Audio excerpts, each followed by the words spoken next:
You are listening to the Exceptional Conservative Network. For more information, go to www.theexceptionalconservativeshow.com.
Hey, Happy New Year.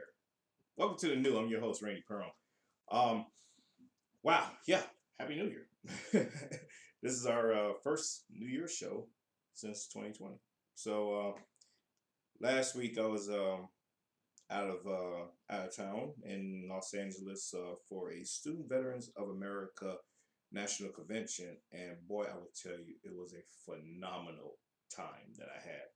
It was um, it was great to be able to meet new up and coming veterans that recently got out the military and reconnecting with a lot of my old buddies that we've been doing like veteran networking and working in organizations together over the years. So a lot of them were there as well, and I had the privilege and honor to meet Miss USA, excuse me, Miss USA 2016. While I was there, Deshauna Barber, and it was great. Saw Simon Sinek speak in person, and went out to later on at one of the evenings. We went out, a bunch of vets and us and I. We went out to the Improv and hung out there next door to a cigar lounge that we was at, and got a chance to meet Craig Robinson. Many of you know him from The Office, the big Afro black guy. Yeah, he was hilarious that night, and also Becky Robinson, who commonly plays on Wild and Out and on some other stuff on Comedy Central. So it was a great experience and a great opportunity to meet a lot of folks there and had a good time. But I would tell you, Los Angeles is exactly what it is that you see in the media. It's becoming quite infested with homelessness. Right in the immediate area where I was staying at, there was tent city homeless folks just hanging out in front of our hotels, asking us for money, food, drinks, you name it, cigarettes, a ride. I mean, it was crazy. But nonetheless, I mean, outside of all the riffraff that was going on, we had a good time.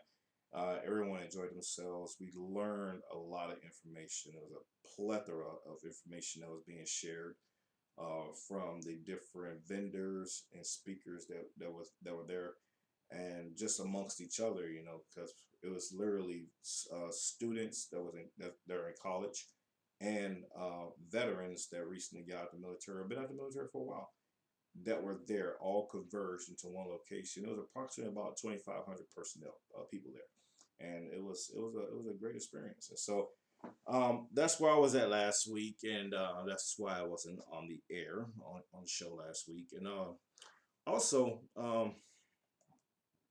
just trying to reorganize life itself. I started back my one of my class started one of my classes this week actually. So back in school again to try to knock out my master's before I retire out of the military, and that's going well. And got my replacement in, so showing him around and getting him acclimated to the environment and everything else. And found out this morning when I woke up at 6 a.m. that I am going to be a grandfather. I haven't quite let that soak in yet. Yeah, one of my daughters texted me and was like, "Guess what?" And I was like, "What do you want?" And so she told me that the other daughter is 2 months pregnant. And I was like, "Okay, it's too early in the morning for this shenanigans. I deal with y'all later." So, probably following the show or sometime this year, I will engage that. But I can't say I'm excited. I can't say I'm upset. It's just one of those, like, how do I process this? My one of my kids is about to have a kid. It's like, they're grown, so they do what they do. I got it, yeah, but still, y'all feel, y'all understand how I feel, and here it is. I'm about to go into retirement, and try and enjoy my golden years here a little earlier than most. And now I'm gonna have a baby sprung into my life, so it's just like, yeah, whatever. But that's what's going on with us, with myself. So I hope you all are doing fantastic, and you have been able to kick off 2020 in the right direction. If not, it is still early in the year. We are only 2 weeks into the new year, so you have plenty of time to turn things around and get on the right track if you're not already on the right track. So don't fret, don't worry. Income tax season is here. We all know social media. Everybody's gonna be billionaires all of a sudden. So yeah, it is what it is. So, anyways, I'm gonna jump to commercial break real quick, and then we're gonna come back and we're gonna get right into everything that's been going on around the world. So stay tuned, and we'll talk to you in a few minutes.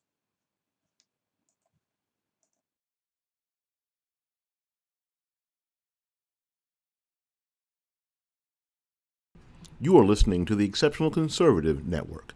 For more information, go to www.theexceptionalconservativeshow.com.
You are listening to the Exceptional Conservative Network. For more information, go to www.theexceptionalconservativeshow.com. Hey, welcome back. So, if you have not started your Thrive experience yet, yes, Thrive. 3 simple steps in the morning when you first wake up, feet hit the floor, pop 2 capsules, and your day is starting already. Get in the shower, get out, dry off. Then you make your lifestyle mix, throw in your DFT, and your day is going. I am excited for what's going to come in, what's coming in 2020 with Lavelle. So please go to www.randyperm.le-vel.com. That's randyperm.lavelle.com. Check out the products. Check out what's coming. Get on auto ship. That way you are able to get the exclusive stuff that's being beta tested, and you will be able to enjoy life even better. So, but anywho, the U.S. President Trump, in particular, authorized a drone strike on Qasem Soleimani, and this caused so much outrage in the U.S. Now, if you don't know who General Qasem Soleimani is, he was one of Iran's. He was Iran's #2 guy, as far as military, and he was also probably one of the world's best known terrorists. And once again, there was a target of opportunity, and with specific intel that he was plotting to create some further attacks on 4 embassies, according to President Trump. The other day, he authorized an airstrike to take him out. Now, you might think under any other administration that this is business as usual, this is normal, okay, no big deal, whatever. But no, because it was President Trump that authorized this, and because it was President Trump that did this towards Iran, all of a sudden, most Americans, or I should say some Americans, have this heartfelt sentiment towards Iran that we took out a terrorist.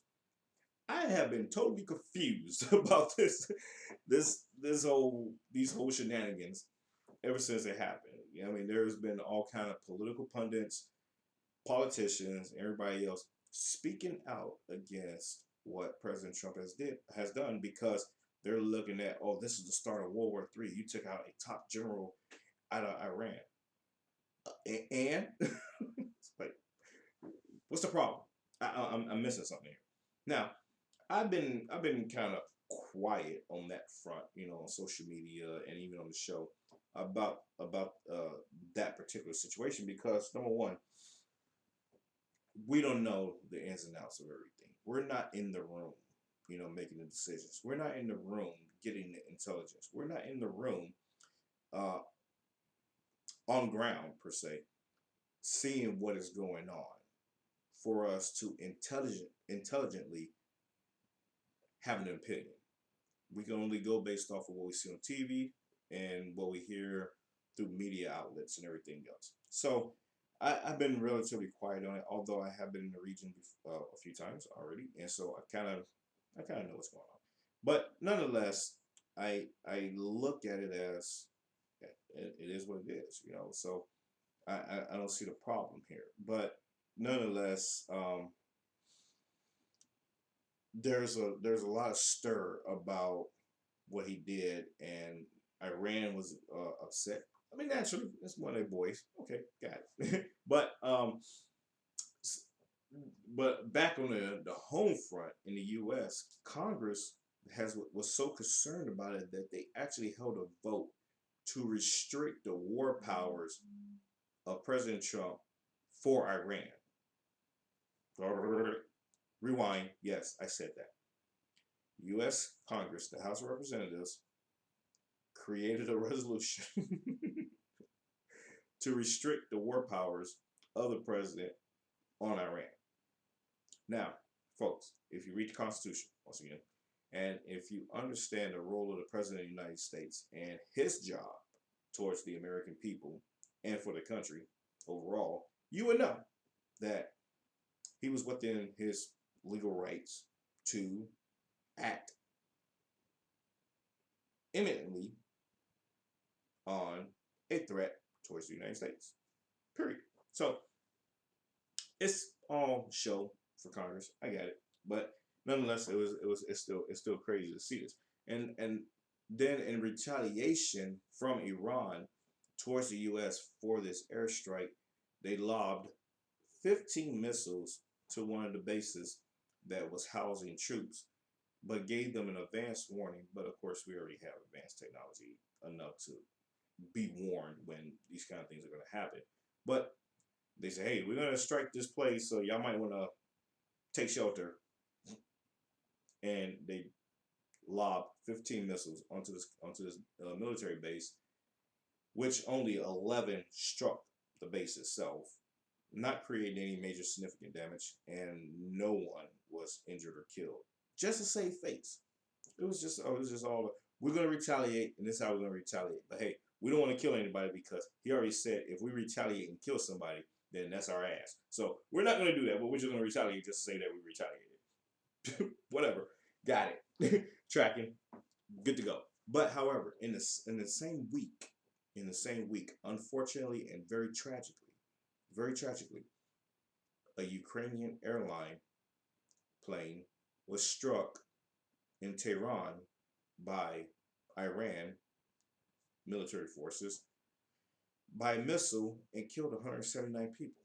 Now, granted, these 79 people, 179 people, majority 85 of them were from Iran.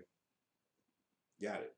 But the rest of the passengers were spread around the world between 5 different countries, and um, a majority out of that bunch, besides the Iranians that were killed, the other majority were out of Canada. And so the countries that were involved that were killed in this unfortunate accident that they claimed to be uh, were not only coalition allied NATO partners, but they were all leaving out of Tehran to come back to the come to Canada. So it let when I first saw this news break, I said to myself, "There's something's not right there." And they admitted they finally came out and admitted, yes, we did do this, but it was an accident. It just their air defense missiles triggered this plane that came out of nowhere, and it launched the missile and took it out.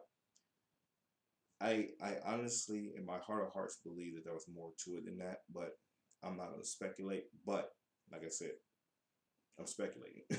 But this created worldwide outrage, and now there's been a series. It's been going on now 5 6 days of protests against the Iranian government by Iranians. They like, hey, it's okay. It's time for regime change. It's time for you people to get on the ball and stop all this madness and stop pissing off the rest of the world because our lives are at stake here.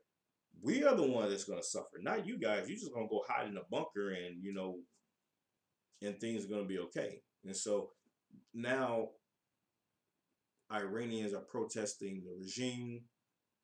International community is like looking at Tehran crazy sideways, like, what are y'all doing? Because you about to get lit up here. Y'all tripping. And so now Congress is now in a position or in a situation of, oh man, we've been talking crap this whole time, and we've been trying to jump down the president's throat for doing this unauthorized hit, and apparently everybody's applauding this. Everybody's cool with this, and so they're in that little tight spot of an enigma, if you will. So, hey, all I can say is for folks, here's one piece of advice: if you don't know what's going on, if you don't understand what's going on, don't jump on the mic. Don't jump out there trying to talk about it and try to take a side because you think that's the popular thing to do. sometimes you have to take sides or take a side that's unpopular because it's the right thing to do and not the popular thing to do. I always say to people, it's best to take the harder right than the easier wrong when dealing with situations, because at the end of the day you're going to come out the victor and on the right side of history, if you will. So it is what it is. And we talked about a couple weeks ago. Moving right on from that, we talked about a couple. We talked a couple of weeks ago about how France was looking to impose or raise their pension system and make it to where people in the transportation industry will retire at a later age versus the current system of where they were like retiring at what was it, 60 years old. So there's been about 8 weeks of protests behind this, and now that they see that okay, we crossed over into the new year and protests are still going on, this is affecting people's lives. It's affecting us. We might lose our jobs come election time, so let's go ahead and put a freeze on that, and hopefully everything calms down and people are happy and we can move on with life. And so that's where they're at right now. Now I told you a couple weeks ago that we was going to keep track on that and give you an update, and that is the update that broke out day before yesterday, that the government of France has decided to suspend the idea of increasing the pension requirements for that state for the transportation industry. So, congratulations, protesters! Y'all doing your thing, across the world. Over in Hong Kong, they was doing their thing, and they got that crazy bill, that extradition bill, canceled. France, same thing with the transportation industry with raising of the pension retirement requirement, retirement age. Great stuff, great stuff. And now over in Iran, they're protesting the government. So eventually, either these guys are gonna shape up or ship out, one of the two. So we'll see what's going on with that. Breaking news today is Cory Booker, Senator Cory Booker out of New Jersey, also decided to suspend his campaign. So um, now I already knew that he wasn't going to make it. I already knew that he didn't have a chance at the presidency. I already knew that he wasn't going to last long.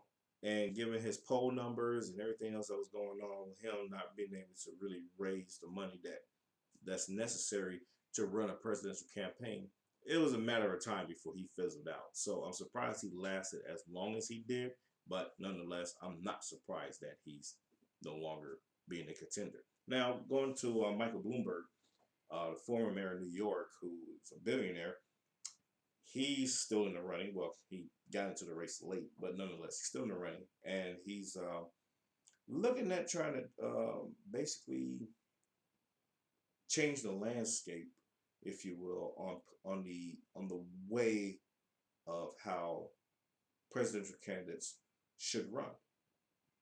Basically, to buy the White House. So, and for those who really not familiar with Bloomberg, he has the media company, the newspaper company Bloomberg, and they even said that they do not plan on doing any investigations into Bloomberg or any of the Democratic presidential candidates. In other words, they're not going to publish any negative publicity about these folks, despite the dirt trails that they may leave behind. And they're just going to focus their attention on defeating President Trump and anything and airing any dirty laundry that he has going on between now and November 2nd of this year. So that's interesting to see and to hear that they publicly and openly said this. But for Michael Bloomberg, the biggest concern is, what kind of platform are you running?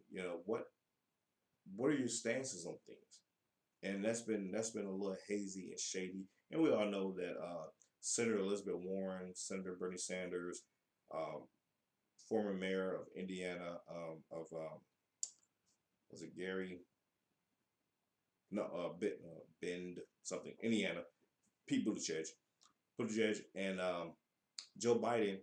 They've been all over the charts, if you will, in terms of their stances on a lot of things, because they're trying to find their niche. They're trying to find their audience that they can resonate with. So they've been all over the place, and you see that their poll numbers have been slipping very, very drastically over the last couple of weeks. So I I've been already resoluted to the fact that President Trump is going to probably win re-election, very highly likely to win re-election, because the stock market, the Dow, the Nasdaq, and all that, doing phenomenal. Crossed 29,000 points the other day on Friday for the first time ever in history. So it's really hard to not have a message, number one, and number two, to try to defeat a upward economy and upward jobs growth and everything else on a institution or an administration that's doing very well, when you already have a squabble of a message and virtually a zero baseline of what it is that you're going to change or do to counter that, to make it even better than what it already is. So it'd be interesting to see nonetheless. And in other more, I guess you say, world news, Prince Harry and Duchess Meghan Markle, they decided to take a step back from their royal duties as the Dutch and Duchess of Sussex. And this pissed off the Queen and the royal family naturally, because they're like, well, what? You're not gonna be part of this no more. You're not gonna be doing your job. You're not gonna be out there doing this thing for us here. What do you mean? What's going on? And so they finally had a conference today, and a face-to-face discussion to find out what was going on, and it basically resolved down to this: they're looking to try to be a little bit more of an independent family, away from the British bloodlines and the royalties and everything else. And they just want to try to live a normal life for a little bit back in the United States and in Canada.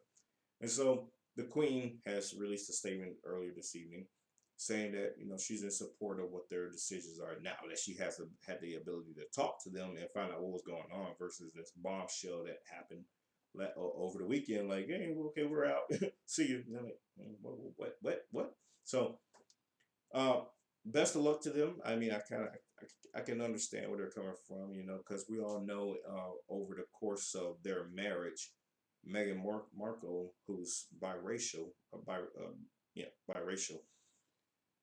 has not been really well received among the British population, because of the fact of she's biracial.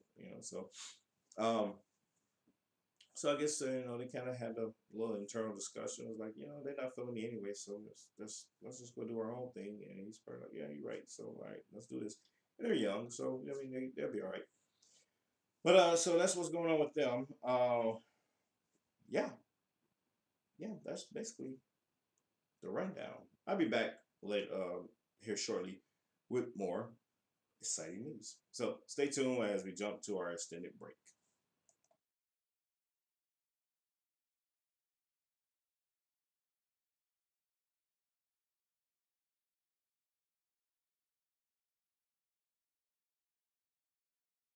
You are listening to the Exceptional Conservative Network. For more information, go to www.theexceptionalconservativeshow.com.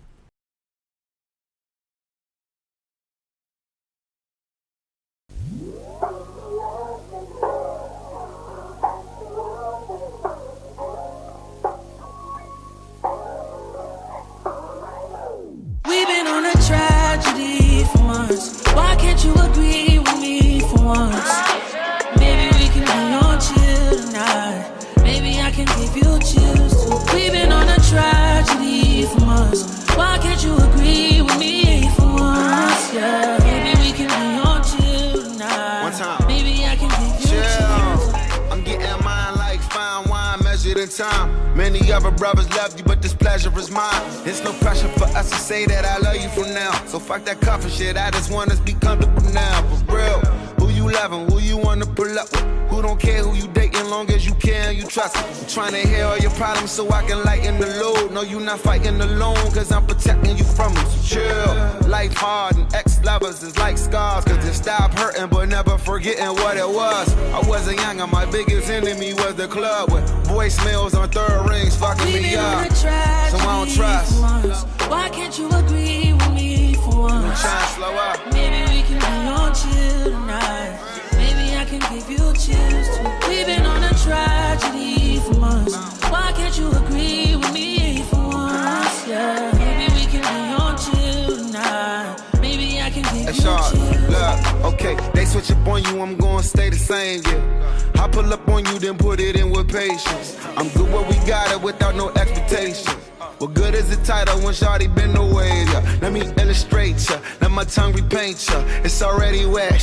Have you had a brainstorm? Everywhere a nigga take you, just know that my face good. Modify your energy so your bank and your skin glow. Max feel, let it fly. I be up in there a lot. Just to show you I don't care, go wear it to that nigga house. We don't share our whereabouts or the gossip, the hood love. Just supreme confidence, if we good, that's good enough. We've been on a tragedy for months. Why can't you agree with me for once? Maybe we can be on chill tonight. Maybe I can give you chills too. We've been on a tragedy for months. Why can't you agree with me for once? Yeah, maybe we can be on chill tonight. Maybe I can give you chills. How about that? I'm tired of making up and falling out. Wanna be the nigga you calling out, that pick your body up when you're down and out. Let's chill. How about that? Tired of making up and falling out. Wanna be the nigga you calling out, that pick your body up when you down and out. Let's chill. We've been on a tragedy for months. Why can't you agree with me for once? Maybe we can be on chill tonight. Maybe I can give you chills too. We've been on a tragedy for months. Why can't you agree with me for once? Yeah, maybe we can be on chill tonight. Maybe I can give you chills.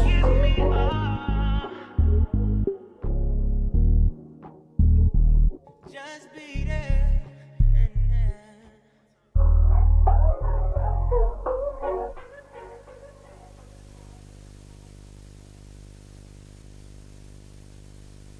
You are listening to the Exceptional Conservative Network. For more information, go to www.theexceptionalconservativeshow.com.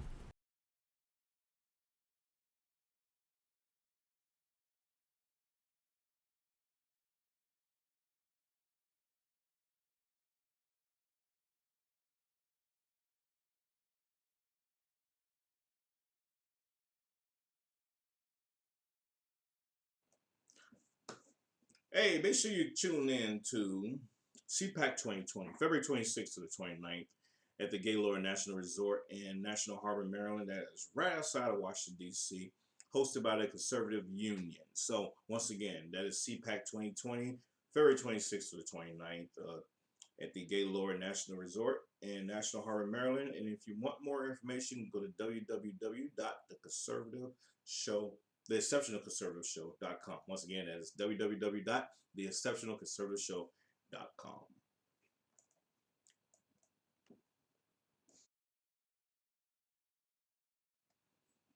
Hey, welcome back from our extended break. That was Wale with Let's Chill. Wale is not spelled how you think. Now, you would think it's like W-A-L-L-E with a little accent mark over it. No. Or W-A-L-L-Y with accent mark over it. Although you can't have an accent mark over a Y. No, it's none of that. It is whale. W-A-L-E with an accent mark. And it's called Let's Chill. April asked me to play that tonight on the show because that's one of her favorite songs now, and she's been like playing it on repeat for the last few days. So I was like, I just entertaining, happy life, so or happy wife, happy life, so it is what it is, whatever. But coming back, Abby Huntsman from The View. She is deciding to quit the show and she is going to move on and help her dad, John Huntsman Jr., campaign gubernatorial campaign race in Utah. And so this coming Friday will be her last appearance on The View, and I'm wondering, and best of luck to her. You know, she has great potential to go on and do greater and bigger things. You know, outside The View, when she's done helping her dad with his campaign and everything. But more so, I'm wondering, uh, where does that leave Meghan McCain? Now, we all know, for those that follow The View periodically, you can't watch it every day. You just can't, because well, I can't. Anyways, we all know that Meghan McCain and Whoopi Goldberg have a love-hate relationship on that show. And just recently, a few weeks ago, there was a heated discussion as they was, having a little panel talking about President Trump's impeachment proceedings and how things were going with that. That conversation got heated. Now, mind you, the women on The View, they all have their own little niche, if you will, in terms of how they view things. It's not to say that they're ill-informed. It's not to say that they're educated. It's not none of that. It's just they just all have their own views on things, and there's nothing wrong with that. Nothing wrong with that at all. And so I say all that to say this. Meghan McCain, she kind of highlighted her credentials to qualify her to speak on the matter, to speak on the issue, and she was immediately shut down by Whoopi Goldberg. And Whoopi, and I'm gonna show you the video here, a little clip from it. But I just wait. I'll wait a few minutes and let you and give my 2 cents behind it. So hold on a second.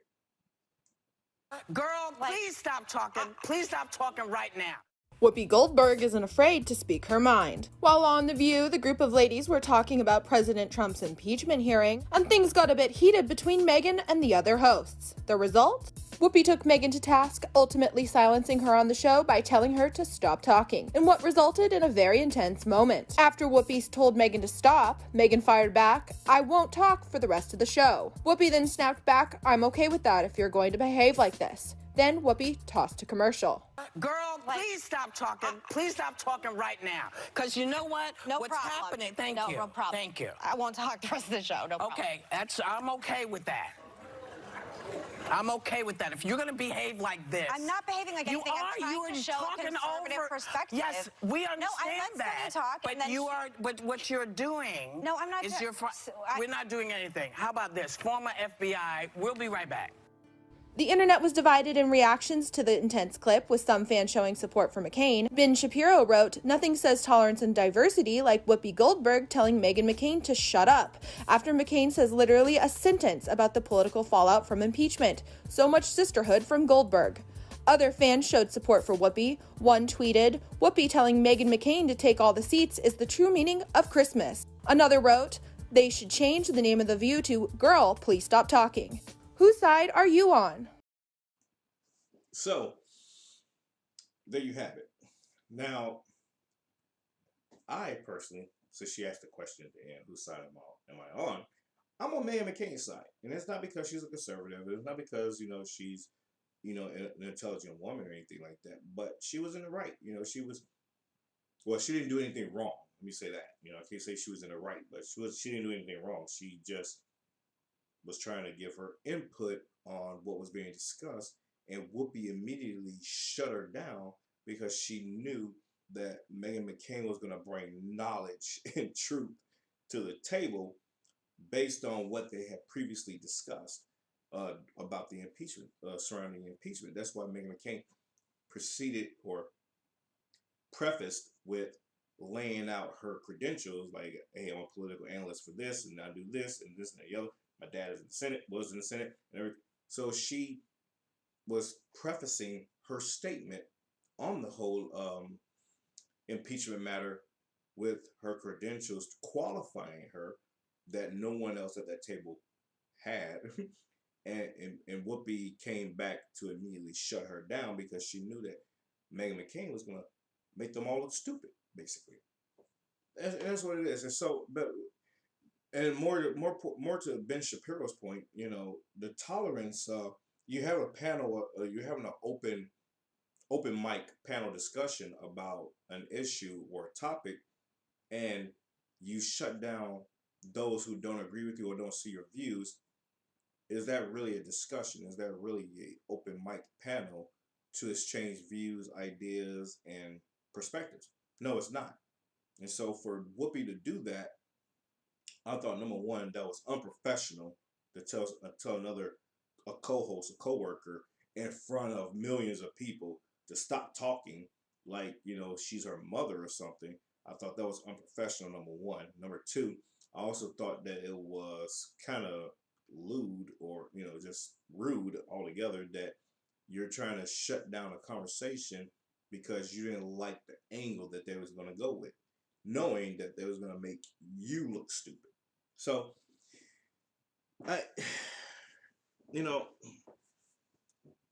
folks, and I've been saying this for years, and everybody that knows me knows that I'm all for having dialogue and discussion, but once it turns to name calling or trying to denigrate someone because their credentials or their viewpoints and perspectives are better than yours, essentially. They bring the better argument. Whether they're right or wrong is immaterial, actually. But because they are confident in their bringing, what their truth is, in a sense, for you to attack them based on that is a problem in society. Now, if you know that they're wrong in their information, then get smart and correct them on the information, whether it's on the spot or later on. Say, hey, got it. We had this discussion the other day and you said this, but I did some further research on the topic or on the subject and come to find out you were actually incorrect. Boom, done. Now you can take that L and turn it into a W at the end of the day. But if you're going to retaliate and attack people based on your lack of knowledge and your lack of information, your lack of social debate skills, you already lost the battle before you even went into it. So these are the things that, like I said, been years I've been talking about. And I also tell people, if you don't know the subject or you don't know the information, don't speak on it at all. I believe Abraham Lincoln told me once that it's better to let people assume you're dumb than to open your mouth and remove all doubt. Something along those lines, he told me that, taking a page from one of our shows, frequent, not our show, but our network's frequent guests there. So, but anyways, yes. And once again, goes back to Benjamin Franklin. We're all born ignorant, but one must remain stupid, or one must work hard to remain stupid. So it is what it is, folks. Hey, that's all the time I have right tonight. I'm starving. I'm hungry. I had a long day today. I did over 14,890 steps because I decided to try to jump in a group and do a 3.5K run today in uniform, and that didn't work out too well for me. So I'm exhausted and got some homework to catch up on or to respond back to. And yeah, we'll be out of town. I'll be out of town this weekend. So we'll see you all next week. Thank you all for tuning in. And when you get the opportunity, which is right after this show, you can go to Amazon.com and download my book, The New Now Equipped with Wisdom, and start prepping your life for transition, whether it's out of the military or into another career or just into retirement altogether. Or if you're coming out of school, whether it's high school or college, and you're trying to debate whether or not you want to go into the military or you want to go into the civilian sector doing something that you love to do, this book here is for you. So, thank you all for tuning in once again, and we will see you all next week. Be safe. God bless you all. And that is the rock.